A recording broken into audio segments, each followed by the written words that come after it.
நண்பர்கள் அனைவருக்கும் வணக்கம். இன்றைக்கி இது வரைக்கும் ஒரு 3 வீடியோ போட்டுட்டோம். இந்த 4வது வீடியோ எதுக்காக அப்படின்னு கேட்டிங்கன்னா, பொதுவாக மார்க்கெட் இறங்கும்போது புட் ஆப்ஷனில்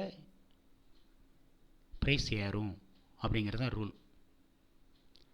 ஆனால் சில இடங்களில் மார்க்கெட் இறங்கினா கூட நம்மளுடைய ஸ்ட்ரைக் ப்ரைஸ் ஏறுறதில்லை, ஏன் அப்படின்னு ஒரு கேள்வி கேட்டிருந்தாங்க.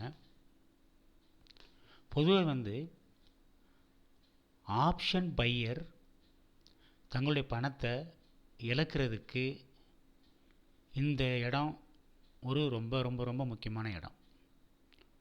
உண்மையிலேயே மார்க்கெட்டு இந்த டைமுக்கு பிறகு இந்த அளவுக்கு இறங்கியிருக்கு அப்படின்னா, மார்க்கெட் இறங்கும்போது புட் ஆப்ஷனில் பை பண்ணுறவங்களுக்கு ஏறணும். ஆனால் இங்கேயும் மார்க்கெட் இறங்க தான் செஞ்சுருக்கு. இங்கே இறங்கும்போது, ஃபியூச்சர் இறங்கும்போது கால் ஆப்ஷனில் பை பண்ணுறவங்களுக்கு இறங்குது அப்படின்னா அதில் ஒரு நியாயம் இருக்குது. மார்க்கெட்டே இறங்குது, அதனால் கால் ஆப்ஷனில் பை பண்ணவங்களுக்கு இறங்குதுன்னா ஒரு நியாயம்.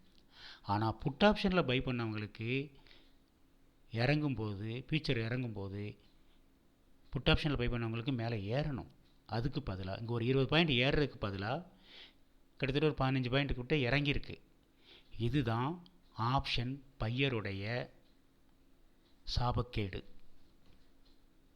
நிலைமை.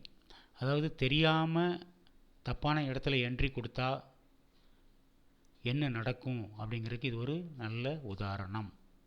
ஆப்ஷன் பையர்ஸ் ஏன் ஃபெயிலியர் ஆகிறாங்க அப்படின்னா அதுக்கு இதுதான் காரணம். இந்த மாதிரி விஷயங்களை நிறைய தெரிஞ்சுக்கிறதுக்கு நீங்கள் தொடர்ந்து நம்ம சேனலில் இருங்க, வரக்கூடிய வீடியோஸ் பாருங்கள். Thank you very much friends.